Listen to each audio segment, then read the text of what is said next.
Namo Buddhaya. Salam sejahtera, penuh damai, pemirsa Dhamma TV dimanapun Anda berada.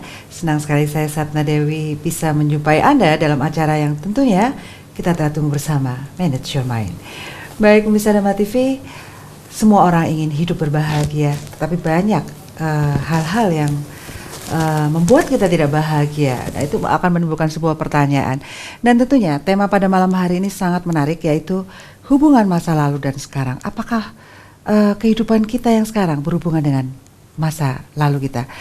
Baik, tentunya kita akan menjumpai seorang narasumber yang luar biasa. Beliau adalah pakar hipnoterapi dan tentunya kita sudah kenal karena kita sering melihat beliau di Dhamma TV juga, yaitu Ibu Brenda I. Megre. Selamat malam, Namo Buddhaya Ibu Brenda. Selamat malam, Namo Buddhaya Bu Satna. Monggo, selamat malam, Namo Buddhaya semua pemirsa Dhamma TV dimanapun berada. Namo Buddhaya. Ya, Ibu Brenda, banyak orang yang ingin bahagia di dalam hidupnya, tetapi ternyata banyak handicap atau masalah-masalah yang dihadapi di dalam kehidupan sekarang. Yeah. Adakah hubungan sebenarnya dari masa lalu? Sangat erat. Sangat erat. Yeah.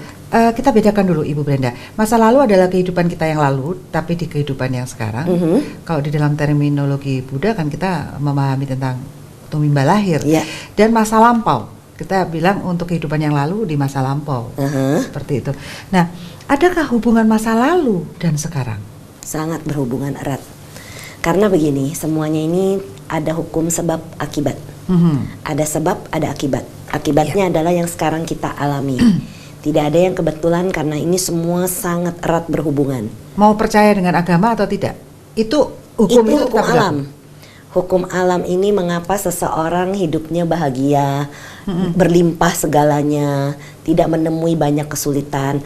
Dan seseorang yang sudah begitu baik dalam kehidupan ini tapi kenapa serba kekurangan, banyak masalah, banyak penderitaan. Itu pasti erat berhubungan dengan apa yang pernah terjadi sebelumnya. Jadi kehidupan lalu ini bisa dibilang dalam sekarang nih misalnya di usia 40-an lah taruh.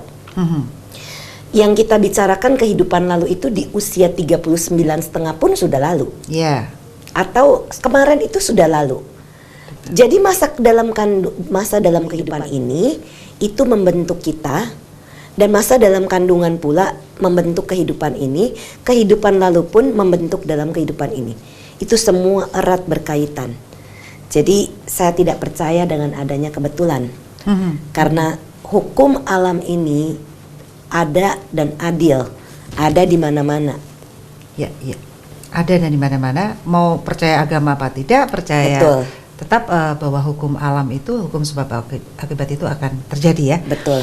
Nah, seberapa besar masa lalu mempengaruhi kehidupan kita sekarang? Saya bilang sekitar 100%. 101% mungkin. 100% ya. Karena begini, apa yang terjadi pada kita sekarang adalah perbuatan kita sendiri. Jadi kalau kenapa seseorang bisa berwajah menarik, kenapa seseorang bisa berwajah buruk atau mungkin cacat, atau mungkin hidupnya itu cuma pendek usianya, itu semua ada kaitan-kaitan dengan apa yang terjadi, yang pernah dilakukan sebelumnya. Dan itu menjadi membentuk kita dalam kehidupan ini. Jadi apa yang kita perbuat dulu kemudian terlahir dalam kehidupan orang tua kita, masuk ke dalam orang tua kita, kandungan orang tua kita, termasuk terlahir bersama keluarga kita.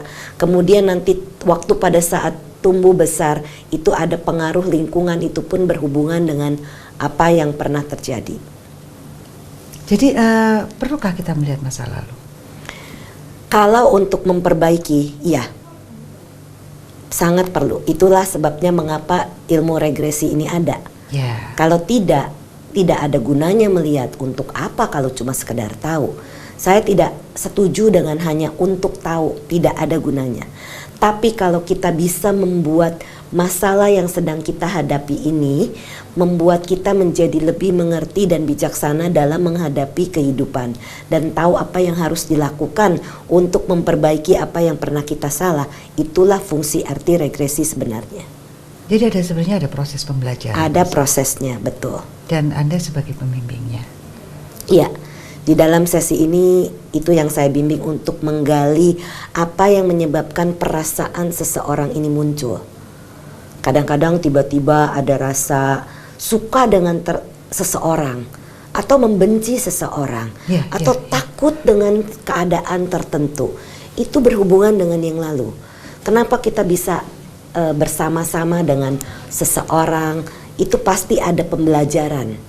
Karena setiap orang yang kita temui itu kita belajar. Baik itu kita belajar tentang yang positif atau tentang yang negatif.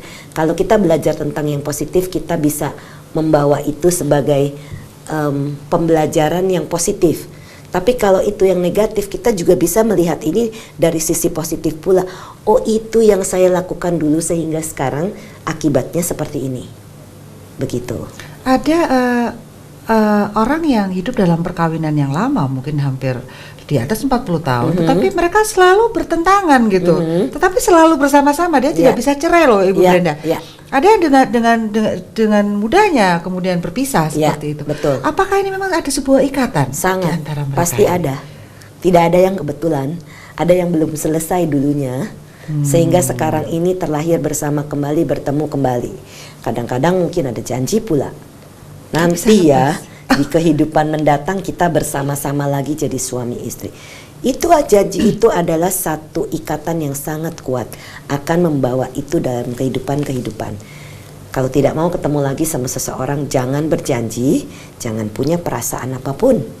Karena perasaan itu yang akan membawa kita bertemu kembali. Kasihan pun akan menjadikan perasaan ini bertemu kembali.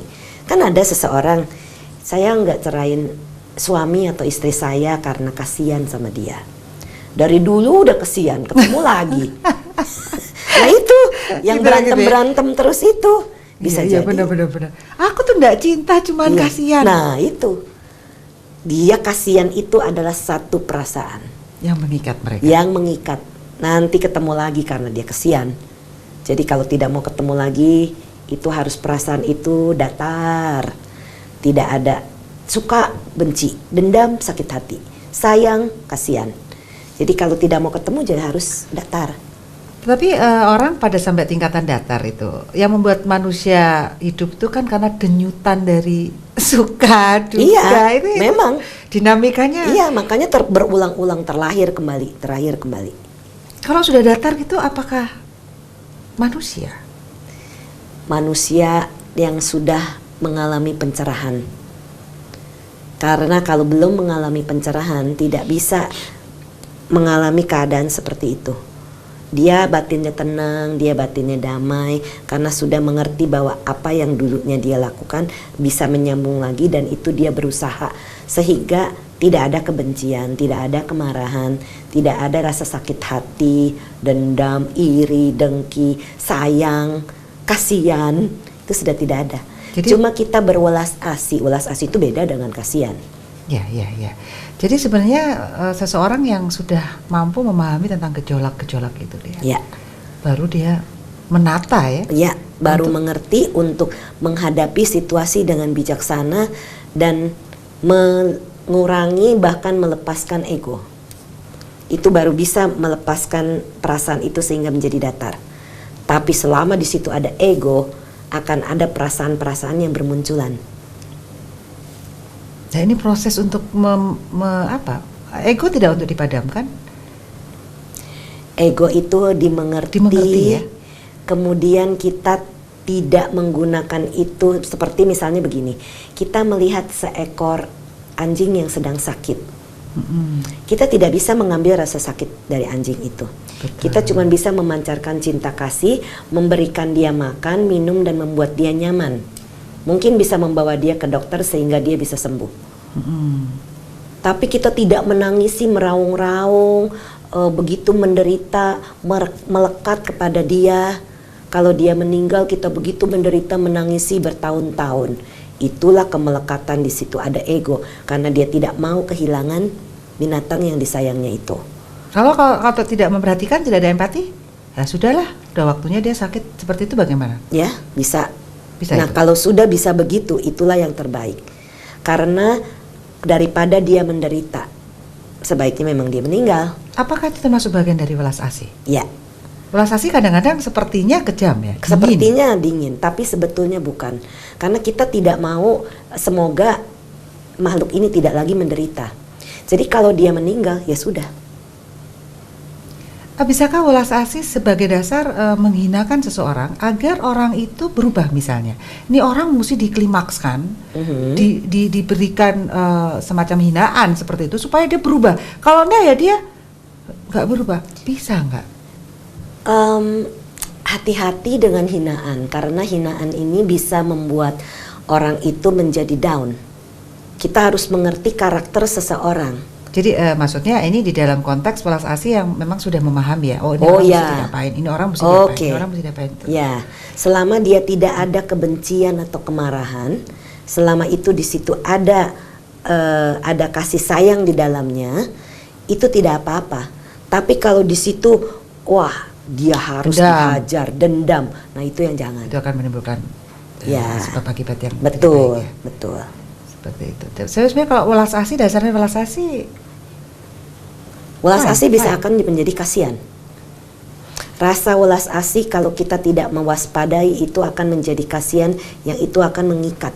Memanjakan juga akhirnya malah. Betul. Ya, memanjakan, bahkan mengikat, malah merusak. Ya. Dan itu sering terjadi kepada orang-orang tua yang tidak mengerti bagaimana mendidik anaknya. Betul. Memberikan segalanya apa yang dia mau. Itu bukan mendidik sebenarnya, itu merusak dia. Karena kalau seseorang yang mendidik, ini diberikan seseorang anak itu harus tahu apa yang baik, apa yang tidak baik.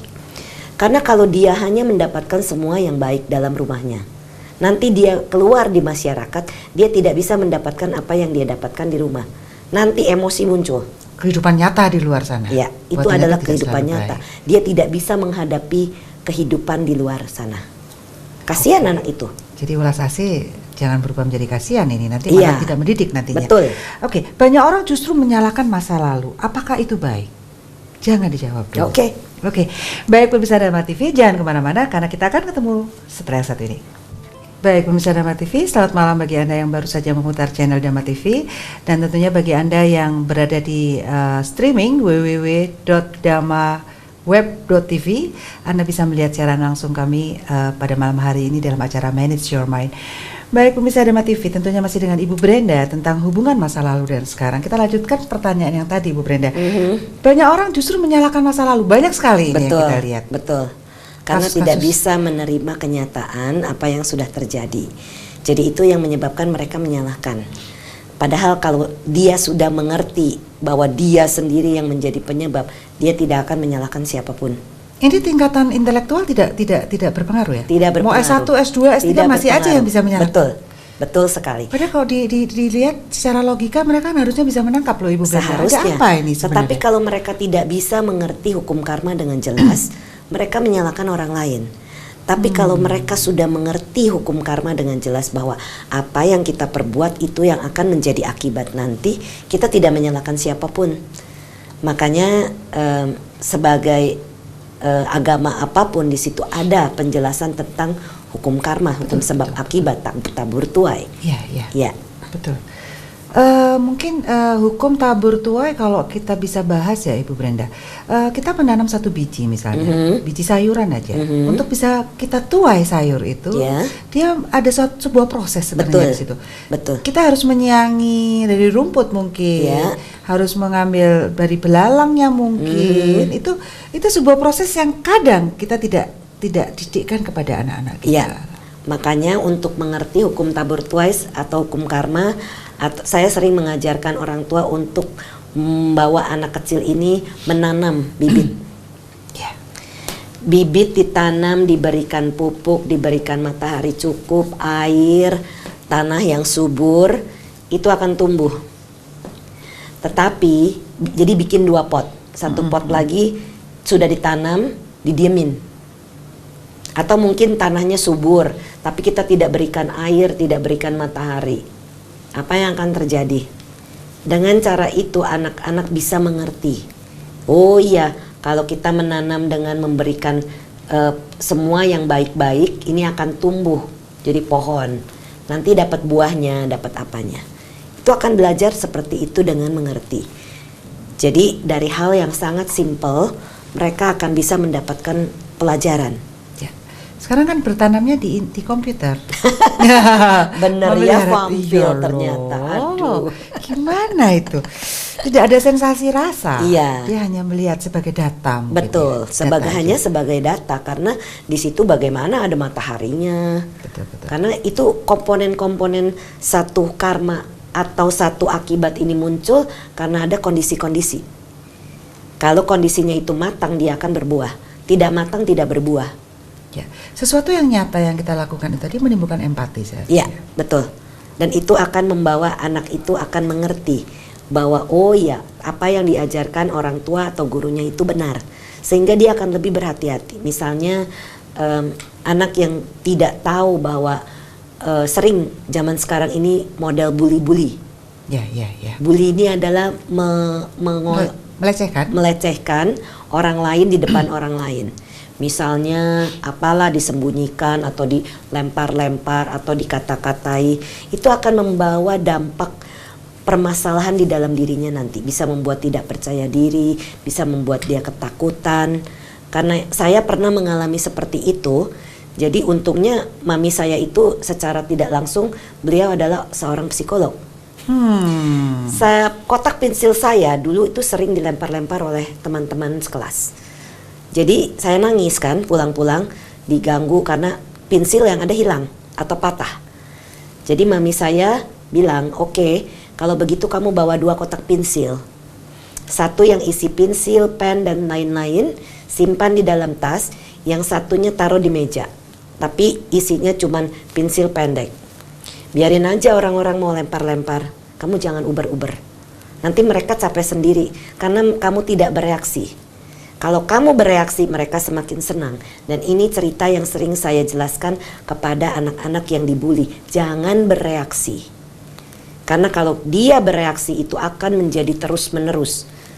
Karena fun menyenangkan. Keisengan yang menyenangkan ya.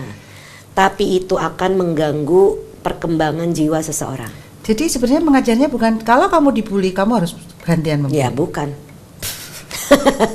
Tetap menyalurkan energinya dia, ya disalurkan. Iya. Tapi kita juga sudah punya bentengnya gitu. Betul, harus ada bentengnya. Jadi kalau misalnya kalau sampai terjadi pemukulan atau itu sudah fisik. Iya. Nah ini anak harus belajar bagaimana cara membela diri. Karate, aikido seperti itu. Fight dong. Ya, karena penting untuk anak ini punya daya juang.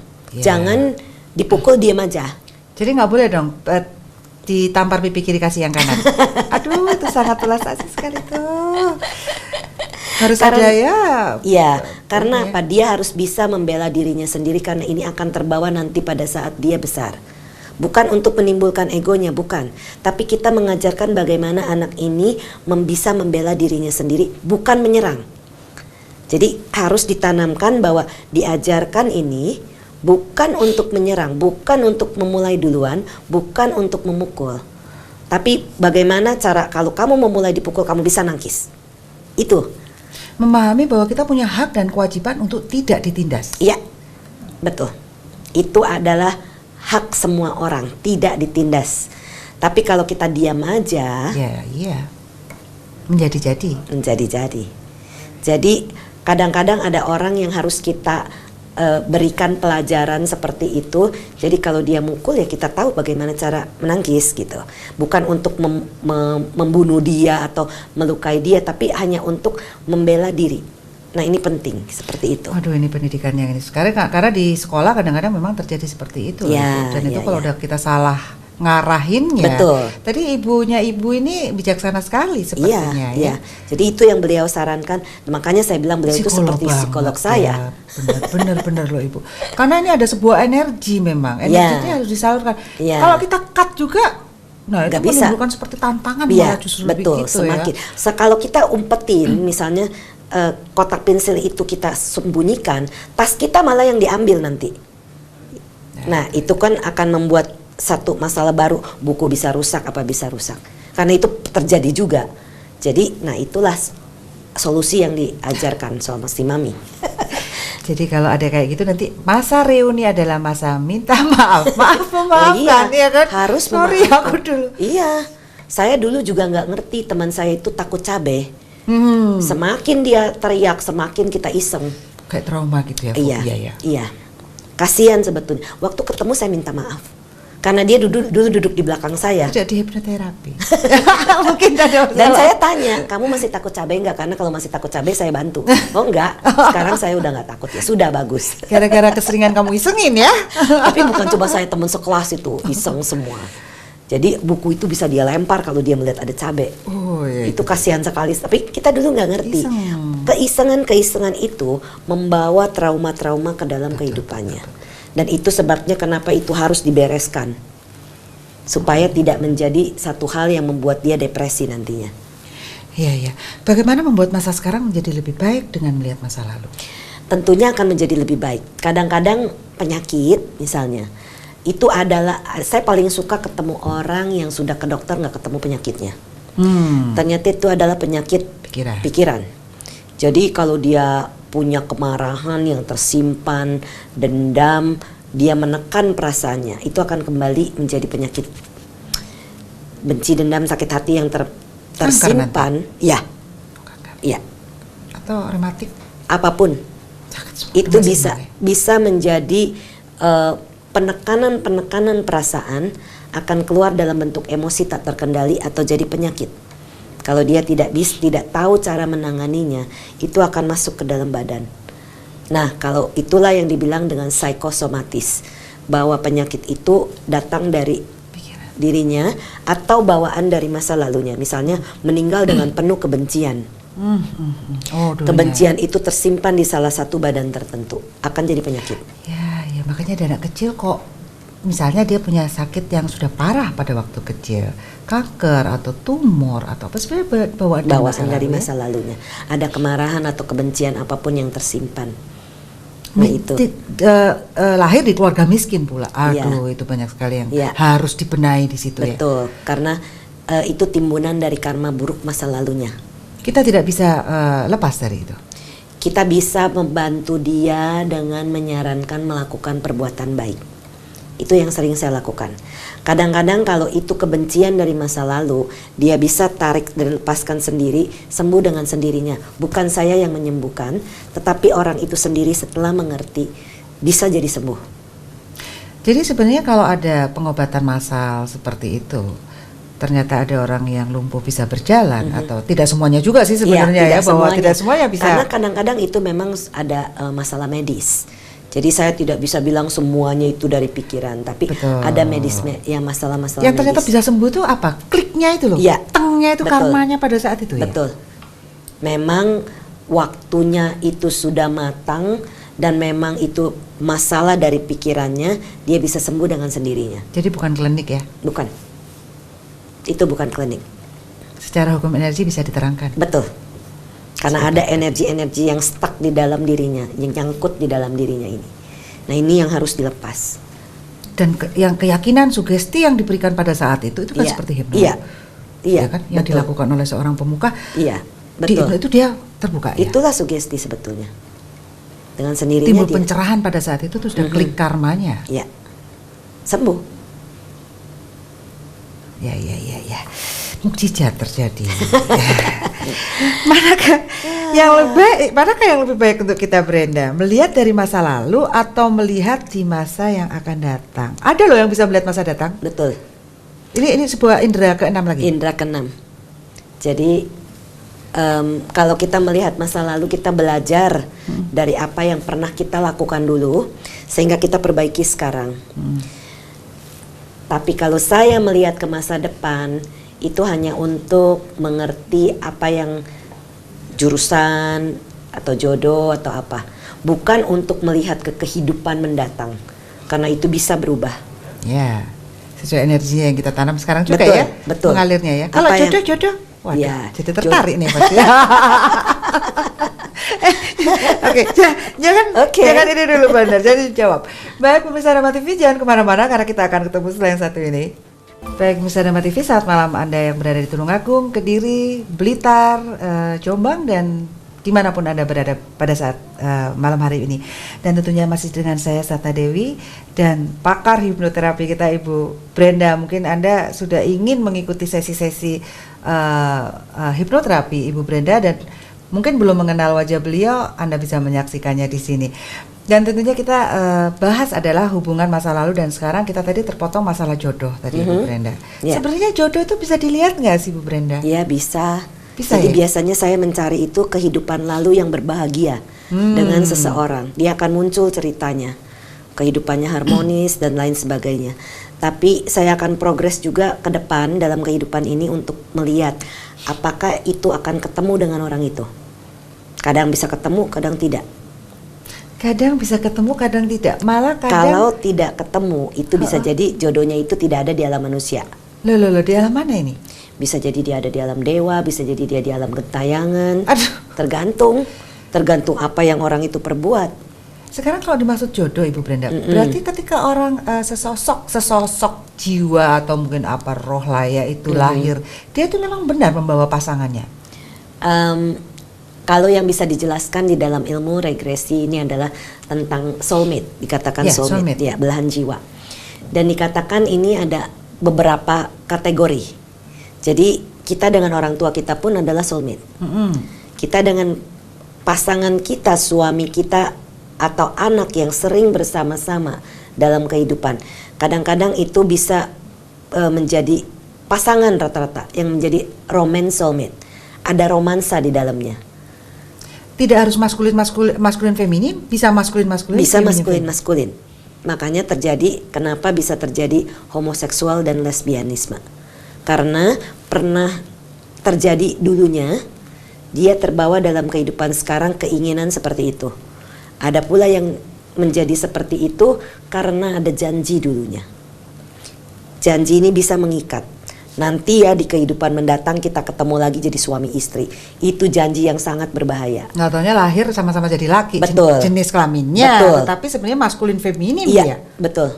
Makanya kalau di barat itu bisa diterima ya. Betul, bisa diterima karena itu wajar. Karena ilmu pengetahuannya sudah sampai di sana. Karena bisa digali kenapa dia begitu. Nah ini yang kita biasanya saya ketemu seorang seperti ini, saya tidak tidak lagi punya judgmental atau pemikiran-pemikiran, dia itu orangnya. Benar. Tidak, karena saya mengerti bahwa itu adalah bawaan dia.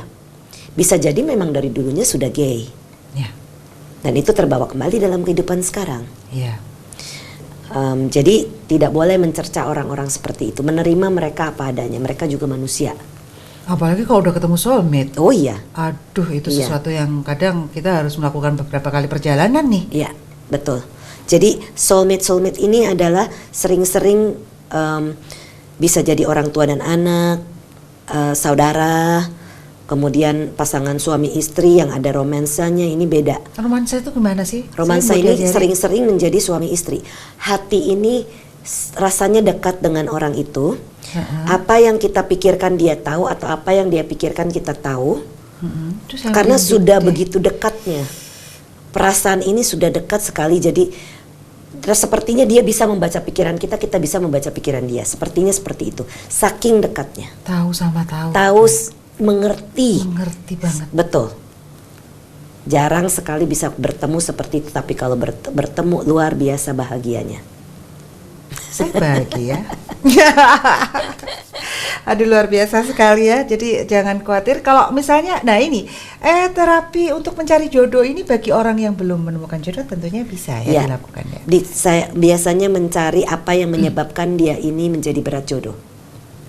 Karena ada perbuatan-perbuatan di kehidupan lalunya yang membuat dia berat jodoh. Oh, ada yang seperti itu. Misalnya apa? Contohnya adalah kalau dia seorang sering yang ketemu berat jodoh ini karena dia sering mempermainkan, misalnya seorang raja atau seorang pangeran punya selir. Nah, dia dalam kehidupan sekarang bisa jadi dipermainkan pula seperti itu. Selir artinya tahu nggak Brenda? Apa itu? Diseseli pas ngelilir. Apa itu? Diseseli pas ngelilir. Ini bahasa Jawa. Oh, maaf. Iya. Ini dari Jakarta soalnya, anak Jakarta ini ya. Aduh, itu sangat tidak beradab sekali sepertinya. Iya, jadi itu bisa berat jodoh di sini. Iya, dan kadang-kadang kalau dia banyak melakukan pembunuhan, misalnya sering-sering nelayan, itu bisa membuat berat jodoh, sering bisa membuat dia sulit mendapatkan keturunan. Jadi kalau saya sudah tahu seperti ini, kalau kebetulan ada pemirsa yang kebetulan punya profesi seperti itu, berusaha untuk mengganti profesinya. Karena itu akibatnya akan dialami oleh dia sendiri. Terlepas dia mau percaya atau tidak percaya. Ya. Adakah contoh yang paling bisa dilihat dengan jelas bahwa kehidupan masa lalu berpengaruh di kehidupan sekarang ini tadi? Ya. Fobia, ketakutan, deja vu. Deja vu itu apa sih Deja vu sebenarnya? ini adalah merasa mengenali. Ya, Jadi ya. kita kalau bertemu dengan seseorang, orang ini belum salah sama kita. Tapi rasanya udah dongkol aja tidak suka dengan orang ini. Atau malah sebaliknya, baru pertama ketemu, kok kayaknya ketemu teman lama ya. Rasanya kok nyaman ketemu orang ini. Atau kalau kita baru pertama pergi ke satu tempat, saya tahu nih tempat ini, sudah pernah ke sini. Dan kita tahu jalan-jalannya. Itu adalah deja vu atau deja vu situasi seperti ini. Mungkin dulu di kehidupan lalu kita pernah berbicara seperti ini sehingga kita pernah nih ngomong begini nih, tapi nggak inget di mana. Saya merinding lagi nih. Itu adalah deja vu dan itu adalah salah satu bukti bahwa kehidupan lalu itu ada. Kemudian ketakutan yang tidak wajar itu pasti berasal dari masa-masa yang lalu. Jadi ini bisa dibuktikan dengan di hipnoterapi. Dengan melihat ke masa lalu dengan meregresi ini.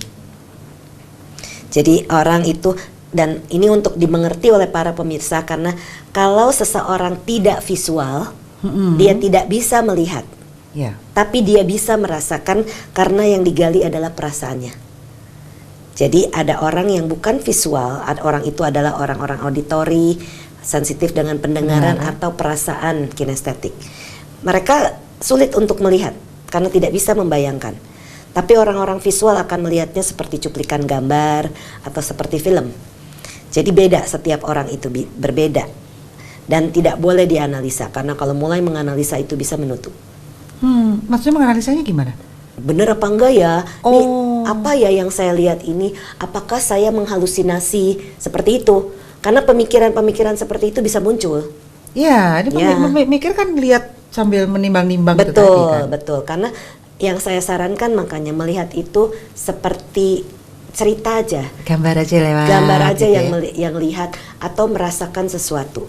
Tidak usah pakai dikomentari. Karena orang-orang yang suka menganalisa, berpikir menganalisa ini tidak akan keluar ceritanya. Jadi dia cuma melihat potongan-potongan gambar tapi tidak mengerti karena dia mulai menganalisa. Membuat gap sebenarnya, membuat gap ya. Iya. Jadi tidak boleh dianalisa. Tidak mudah memang. Tidak mudah memang. Mudah ya. Karena pikiran kita selalu menganalisa. Iya. Nah itulah ada caranya, dengan narik nafas dia akan rileks lagi. Nah ini harus dibawa rileks dulu baru ini bisa digali. Ingatan-ingatan ini bisa digali. Tapi kalau dia takut, ragu-ragu menganalisa ini bisa menutup. Dan ini biasanya saya jelaskan sebelum mulai sesi. Supaya orang itu paham. Ya. Karena kalau bisa terjadi kesalahpahaman, rasanya saya belum dihipnotis. Saya cuma bertanya begini, itu sudah lolos tes, padahal saya melakukan tes. Dan dia bisa mengeluarkan air mata, dia bisa tersentuh, bisa seperti itu, terbawa emosinya. Itu adalah bagian-bagian dari apa yang nyata sebenarnya. Tapi logika ini kalau mulai bermain, ini tidak mau keluar. Oh iya betul. Sama seperti indera keenam, kalau logikanya mulai bermain, indera keenam tidak keluar. Seperti itu kira-kira. Kita membuat gap itu sendiri ya sebenarnya. Ya. Begitulah kehidupan yang ternyata trauma-trauma tidak bisa berhasil diselesaikan itu ya. Iya, betul sekali. Apakah mimpi yang muncul juga penggambaran masa lalu atau Bisa. masa depan? Atau memang tak mempunyai arti? Ada yang bilang bunganya tidur. Oh, mimpi itu begini. Jadi mimpi itu muncul di dalam keadaan theta. Ada 5 kesadaran atau gelombang otak yang bisa dijelaskan. Gamma itu adalah punyanya arahat. Kesadaran yang sangat tinggi. Tapi jarang sekali orang di sana. Biasanya ada di beta, keadaan sekarang. Yeah. Di dalam level hipnosis itu adalah level alpha. Beta alfa. Beta alfa. Bukan alfa beta ya, ini dibalik ya. Ya, ini dari beta alpha. kita bawa rileks ke alfa. Okay. Ingatan bisa digali, nanti melakukan tes hipnosis pun di sini. Itu mimpi keluar di level theta. Kejadian yang pernah terjadi kemarin 10 tahun yang lalu, 10 kehidupan yang lalu bisa keluar lewat mimpi, atau kalau indera keenamnya bekerja dengan baik itu pun akan keluar di level theta. Jadi ada tersimpan di dalam memory of datanya itu. Iya, ada. Dan tertidur pulas ada di delta. Kalau sudah di delta tidak ada ingatan yang muncul. Jadi kalau masih mimpi-mimpi itu artinya tidurnya tidak pulas. Kalau tidurnya pulas tidak ada ingatan apapun yang keluar. Saya jarang mimpi. Iya, bagus. Artinya itu kualitas malah tidurnya bagus. Kan tidak terjadi pembersihan. Siapa bilang itu pembersihan? Oh, belum tentu ya? Belum tentu. Aduh, itu saya pembersihan. jadi semakin ingin tahu. Sebentar Brenda. Baik, jangan kemana-mana, masih pengen tahu tentang mimpi. Kita akan kembali setelah satu ini. Baik, pemirsa Dharma TV, kita lanjutkan tema kita, yaitu mengenai hubungan masa lalu dan sekarang, dan tadi kita bicarakan tentang mimpi. Jadi mimpi tidak harus membersihkan. Saya sendiri tidak pernah mimpi, jarang sekali mimpi. Jadi tidak terbersihkan dong. Masa lalu saya belum pernah mendengar mimpi itu untuk membersihkan sesuatu. Jadi mimpi itu apa sih sebenarnya? Mimpi itu adalah ingatan-ingatan yang muncul, ingatan yang pernah terjadi. Misalnya kita ulangan, gak lulus, itu akan keluar lagi mimpi-mimpi. Tiap mimpi itu adalah mimpi dari ulangan yang ketakutan bawaannya karena tidak lulus atau pernah tidak naik kelas. Itu ingatan-ingatan semua yang keluar di sana di dalam mimpi. Jadi lupa itu sebenarnya apa? Saya orangnya lupaan nih. Bagus dong kalau lupaan. Udah nggak trauma-traumaan gitu loh maksudnya. Ada baiknya, ada tidak baiknya. Kalau lupa untuk melepaskan trauma-trauma itu bagus. Tetapi kalau lupa naruh barang, lupa itu tidak bagus. Tidak itu baik. Pikun namanya. Jadi ada baiknya, ada tidak baiknya. Yang baik adalah mengingat apa yang kita lakukan dengan mengetahui, yaitu eling dan waspada itu. Itu adalah di situ ada kewaspadaan, ada kesadaran di sana kita mengetahui apa yang kita lakukan. Karena kalau kita tidak tahu, mungkin udah sabunan, udah mandi, tapi nggak ingat tadi udah sabunan belum ya. Ini pernah terjadi pada saya sebelum saya melatih. Setelah melatih tidak pernah terjadi lagi karena tahu apa yang dilakukan. Nggak sadar tadi. Iya. Tidak ada kesadaran. Brenda, di Jawa itu ada banyak sekali mimpi-mimpi yang katanya tafsir mimpi. Itu apakah benar sih sebenarnya? Bisa. Tanggalnya gigi, ada yang mau meninggal. Itu dari mana sebenarnya? Ya itu kan turun temurun. Apa itu sesuatu titan-titan ya? Apa ilmu titan-titan itu ilmu pembelajaran? Oh, kalau mimpi ini kok ternyata yang meninggal ya, terus akhirnya diturunkan gitu. Biasanya begitu kan, makanya ada buku tafsir mimpi. Bukan cuma di Jawa aja. Di sana pun negara asing pun ada The Meaning of Dreams. Ada itu. Jadi memang kalau seseorang mengalami mimpi tertentu, biasanya mengalami tertentu itu jadinya yang dimasukkan ke dalam buku-buku itu tadi. Ya, jadi biasanya itu adalah hal-hal ya sebetulnya indera keenam yang muncul itu tadi. Misalnya mimpi dipatok ular, nanti katanya ketemu jodoh. Dilamar. Iya, seperti itu. Sering-sering kalau orang, misalnya dari 10 orang, semua mimpi dipatok ular dan semuanya dapat jodoh. Lah itulah kepercayaan, jadi ditafsirkan seperti itu. Tapi jangan ingin bermimpi dipatok ular, nanti saking benernya tuh keinginan benar-benar dipatok ular. Ya, jadi mimpi memang kadang memberikan sebuah tanda ya. Iya, bisa itu merupakan tanda. Jadi kita waspada, misalnya kita mendapatkan, kalau orang yang punya indera keenam kuat itu bisa keluar nanti. Apa yang akan keluar, yang sudah keluar lewat mimpi bisa terjadi. Nah itu yang harus diwaspadai. Misalnya kalau misalnya mimpi tertentu bakal sakit. Jadi kita waspada, makannya dijaga, vitamin, cukup istirahat sehingga kita tidak sakit misalnya. Oh, bisa terjadi tapi tidak sakit ya? Atau sakitnya sebentar, cepat sembuh. Tapi karena kita punya alarm sebenarnya, dia alarm, sensitif betul. Gitu ya. Jadi kita lebih mewaspadai untuk menjaga kondisi. Ya. Apakah dengan melihat masa lalu tidak membuat traumatik? Oh tidak, justru tidak. Kalau dilakukan dengan seorang terapis yang betul belajar dan mengerti caranya, itu akan merupakan satu healing, penyembuhan. Tetapi kalau itu dilakukan dengan seorang yang tidak belajar, tapi cuman melihat atau dia cuman baca-baca buku dan dia praktek, nggak tahu bagaimana caranya, itu bisa jadi trauma. Betul. Karena itu pernah terjadi, orang cerita pada saya, Bu bisa ngeberesin nggak? Orangnya jadi gila loh. Saya bilang cari orangnya lagi, harus dia yang membereskan karena mungkin yang terjadi adalah mengalami trauma cepat dikembalikan. Tidak boleh. Harus mengerti mengapa dia mengalami trauma itu. Jadi kita melewati itu, mengerti. Itulah terapi yang sesungguhnya. Bukan setelah melihat itu dikembalikan ke masa sekarang. Jadi trauma beneran. Oh, saya pernah itu. Kau pernah? Oh, pernah. Dan itu seolah-olah saya sudah di sini, saya masih perasaan saya masih ada di masa lalu itu dan dengan kesel gitu. Ya. Karena belum dilepaskan energi itu. Harus melepas, harus mengerti kenapa menjadi trauma seperti itu. Apa yang menyebabkannya, mundur atau maju itu bisa. Seperti time tunnel sebetulnya. Nah, terapis yang sudah berpengalaman tahu harus bagaimana. Tapi tidak pengalaman tidak bisa. Makanya kenapa terapis untuk regresi harus sekolah. Ini bukan cuma jual kecap atau apa. Saya bicara dari pengalaman karena saat kita sekolah, kita melihat guru kita menangani orang yang trauma.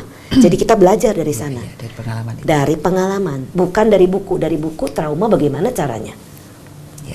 Tidak jelas. Jadi hati-hatilah pemirsa, jika Anda diregresi carilah ahlinya karena Anda bisa terpuruk di situ. Sebut gila tadi, kita masih ada, kita sudah ada di sini tapi kita masih tertinggal. Secara emosional kita tertinggal di masa dan itu saya itu sudah yang harus dilepas. Saya sudah ngalamin itu. Ya, tidak boleh ada lagi emosi dari sana.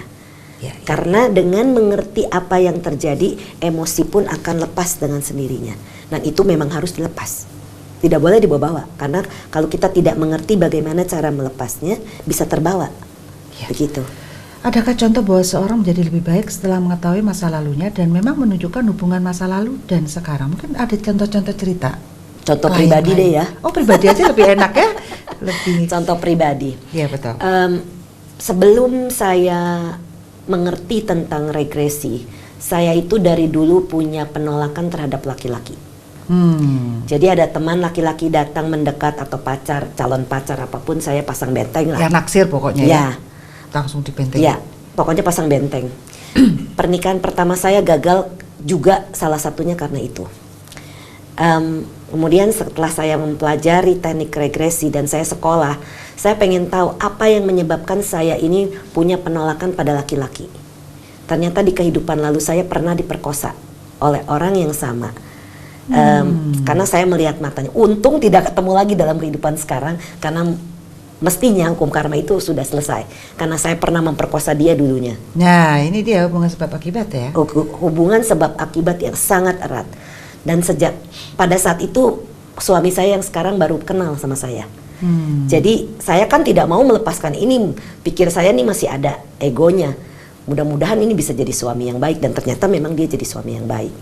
Jadi setelah saya melepaskan energi-energi kemarahan dan dendam itu, hubungan saya dengan suami saya sangat baik sekarang. Biarpun menurut orang itu katanya ciong karena umur kita ini tidak baik pasangan kita ini, dia sio apa, saya sio apa gitu ya. Tapi ternyata hubungan kita baik-baik saja. Saya adalah kasus nyata dan hubungan kita sangat bahagia. Saling mengerti. Saling mengerti. Oke. Brenda, waktu kita kalau ngobrol ini seru sekali ya. Kayaknya mau 3-4 sesi, ayo aja 5 sesi ya. Tapi waktu juga yang akan memisahkan kita, mungkin ada kesimpulan Brenda tentang masalah ini. Jadi masalah-masalah dalam setiap kehidupan seseorang itu bisa perasaan ya.